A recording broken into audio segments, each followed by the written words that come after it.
चलो ना कि आके जो यूपीएस खेमपुर का जो सरकारी स्कूल है उसमें एडमिशन कराना।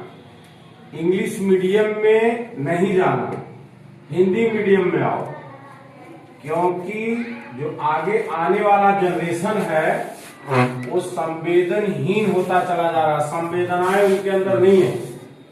जब हम लोग पढ़ते थे तो हिंदी में इतनी अच्छी अच्छी कहानियां और कविता होती थी जिससे हमारे अंदर जो है गुरुजन लोग संवेदना प्रकट करते थे, उसके हमारे अंदर संवेदना व्यक्त करने की ताकत क्षमता को बताते थे। जैसे उस टाइम एक ईदगाह कहानी थी, मुंशी प्रेमचंद जी ने लिखा था।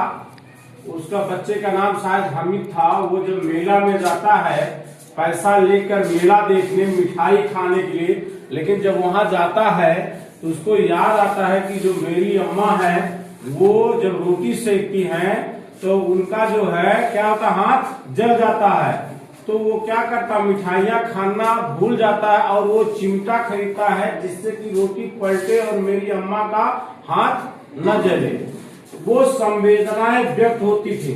जब हम इंग्लिश मीडियम में आए तो हमारी संवेदनाएं आज के जनरेशन में खत्म होती चली जा रही। इसलिए मैं कहूँगा हिंदी मीडियम पढ़ो। मंत्र एक मुंशी प्रेमचंद की कहानी थी जिसमें एक डॉक्टर साहब एक गरीब भगत के बच्चे को नहीं देखते हैं, लेकिन जब उसी डॉक्टर साहब बच्चे को सर्प डस लेता है, मैंने काट लेता है, तो वो भगत जो था वो क्या था, मंत्र जानता था, कीड़ा मंत्र जो झाड़ा जाता है। तो वो भगत जो रात को 12 बजे आंधी और तूफान में भी उसको जाकर के मंत्र को झाड़ता है। ये संवेदना व्यक्त करता है। एक और उनका आया था पंच परमेश्वर। पंच परमेश्वर में ये सब हम लोग सिलेबस में था। पंच परमेश्वर में क्या होता है कि वो किसी की तरफ, अपने मित्र की तरफ नहीं झुकता। जो बैलों की कहानी थी, वो जो न्याय था उसको बताते चौधरी साहब।